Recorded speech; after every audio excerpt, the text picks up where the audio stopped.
नमस्कार दोस्तों, आप सभी का हमारे चैनल में बहुत बहुत स्वागत है।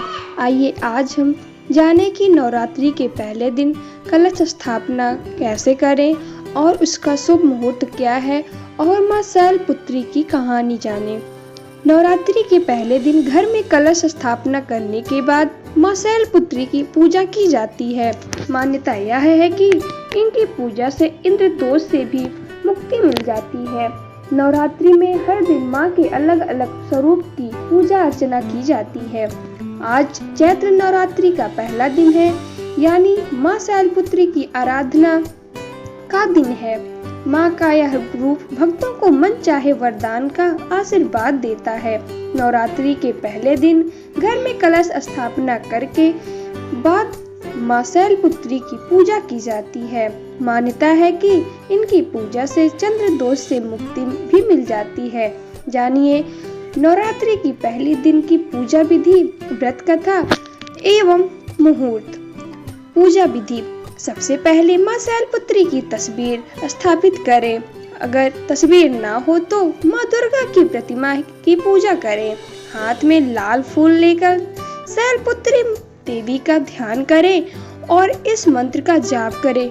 ओम ऐं ह्रीं क्लीं चामुंडाय विच्चे ओम शैलपुत्री दिव्ये नमः। मंत्र जाप के साथ ही हाथ में पुष्प मनोकामना गुटिका मां की तस्वीर के ऊपर छोड़ दें। इसके बाद इस मंत्र का 108 बार जाप करें। ओम सं शैलपुत्री देव्ये नमः। आरती उतारें और मां शैलपुत्री की कथा सुने। अंत में भोग लगाकर प्रसाद भी लोगों में वितरित कर दें। आइए अब हम मां शैलपुत्री की कथा सुने।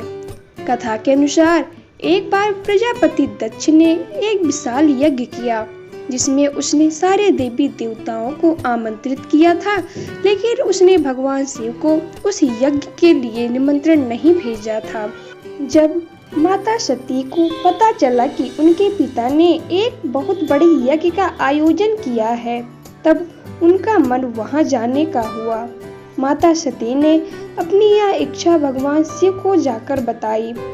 तब भगवान शिव ने उन्हें समझाया कि पता नहीं क्यों, लेकिन प्रजापति दक्ष हमसे रुष्ट हैं, इसलिए उन्होंने अपने यज्ञ में सभी देवताओं को निमंत्रित किया है, लेकिन मुझे इसका आमंत्रण नहीं भेजा है और ना ही कोई सूचना भेजी है, इसलिए तुम्हारा वहां जाना ठीक नहीं है। लेकिन माता सती ने भगवान शिव की बात नहीं मानी। माता सती की अपने माता पिता और बहनों से मिलने की बहुत इच्छा थी। उनकी जिद के आगे भगवान शिव की एक न चली और उन्हें माता सती को उनके पिता के यज्ञ में जाने की अनुमति देनी ही पड़ी। माता सती खुशी खुशी पिता के घर पहुंची। वहां जाकर उन्होंने देखा कि सब उन्हें देखकर भी अनदेखा कर रहे हैं और कोई भी उनसे ठीक प्रकार से बात नहीं कर रहा है। सिर्फ उनकी माता ने ही उन्हें प्रेम से गले लगाया। उनकी बहनों की बातों में व्यंग था और उनका उपहास कर रही थी। अपने परिवार के लोगों का यह बर्ताव देखकर माता सती को आघात लगा। उन्होंने देखा कि सभी के मन में भगवान शिव के प्रति द्वेष की भावना है। राजा दक्ष ने भगवान शिव का तिरस्कार किया और उनके प्रति अपशब्द भी कहे। यह सुनकर माता सती को अत्यधिक क्रोध आ गया। माता सती को लगा कि उन्होंने भगवान शिव की बात न मानकर बहुत बड़ी गलती कर दी। वो भगवान शिव का अपमान सहन नहीं कर सकी और उन्होंने अग्नि में अपने शरीर का त्याग कर दिया। और जब भगवान शिव को इस बारे में पता चला तो उन्हें अत्यधिक क्रोध आ गया। उन्होंने अपने गणों को भेजकर उस यज्ञ को पूरी तरह से खंडित कर दिया। इसके बाद माता सती ने अपना दूसरा जन्म शैलराज हिमालय के यहाँ पर लिया। शैलराज के यहाँ जन्म लेने के कारण वह शैलपुत्री से विख्यात हुई। उपनिषद के अनुसार इन्हीं से हेमवती के रूप में देवताओं का गर्भ भंजन भी किया गया है। ये अब हम नवरात्रि के पूजा विधि के बारे में जाने। सुबह जल्दी उठें और स्नान करने के बाद स्वच्छ कपड़े पहने। पूजा की थाल सजाएं। माँ दुर्गा की प्रतिमा को लाल रंग के वस्त्र में रखें। मिट्टी के बर्तन में जौ के बीज बोएं।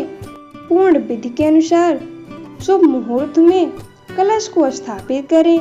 इसमें पहले कलश को गंगा जल से भरें, उसके मुख पर आम की पत्तियां लगाएं और ऊपर नारियल रखें। कलश को लाल कपड़े से लपेटें और कलावा के माध्यम से उसमें बांधें।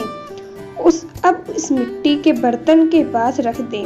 फूल, कपूर, अगरबत्ती, ज्योत के साथ पंचोपचार पूजा करें। 9 दिनों तक माँ दुर्गा से संबंधित मंत्र का जाप करें और माता का स्वागत कर उनके सम्मुख समृद्धि की कामना करें। अष्टमी या नवमी को दुर्गा पूजा के बाद 9 कन्याओं का पूजन करें और उन्हें तरह तरह के व्यंजनों का भोग लगाएं। आखिरी दिन दुर्गा के पूजा के बाद घट विसर्जन करें।